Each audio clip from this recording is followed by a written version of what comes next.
Alors, là, je veux m'adresser particulièrement aux femmes qui vivent en Europe avec leur mari et qui ont pour l'habitude de laisser partir leur mari comme ça en Afrique.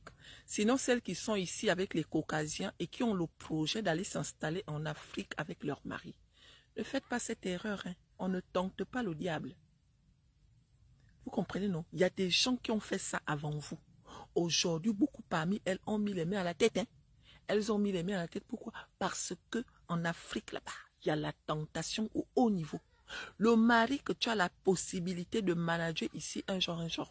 Le mari qui a l'habitude de te demander les excuses quand il fait des bêtises, là, en Afrique, là-bas, c'est un roi.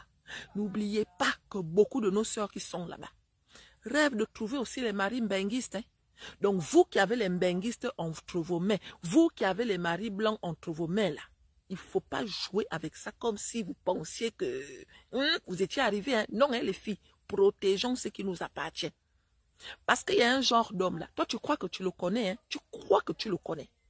Mais quand il arrive au milieu des louves là, en Afrique là-bas, en Afrique, quand il arrive là-bas, il a un autre visage que toi-même tu ne maîtrises pas. Je parle des blancs et des noirs.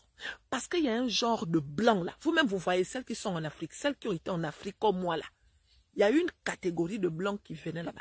Quand ils arrivent, et pourtant c'est des hommes mariés, des pères de famille, un genre. Mais vous voyez bien la java qu'ils font là-bas. Ils ont un visage que leurs propres femmes ne connaissent pas. Donc nous autres qui sommes ici, que Dieu a fait la grâce de trouver les filles, protégez vos foyers. On n'envoie pas son mari comme ça en vacances. Les femmes qui sont en couple avec les Africains, quand vos maris vont en Afrique, soi-disant qu'ils vont rendre visite à la famille, partez avec eux. Hein. Parce que si vous ne partez pas avec eux, il y a des nouvelles qui viendront vous trouver ici, comme quoi il a épousé une autre, comme quoi il a enceinté une autre. Il y a beaucoup de femmes qui font ça. Vous laissez partir vos maris seuls, sous prétexte que j'ai confiance en lui, il ne peut pas me faire ci, il ne peut pas me faire ça. N'oubliez pas que parmi nos maris, là, il y a des manipulateurs. Hein. Il y a un genre, il est avec toi juste parce que pour l'instant, il n'a pas trouvé mieux.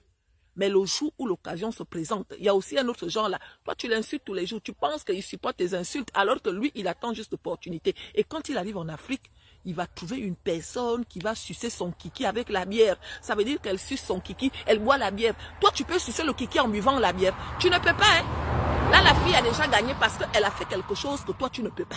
À côté de ça, il y a un autre genre de filles là qui font le souffler. Ça veut dire que le gars se met comme ça là et la fille, elle est derrière, elle souffle. Le genre de goût que le gars a là, il va t'oublier.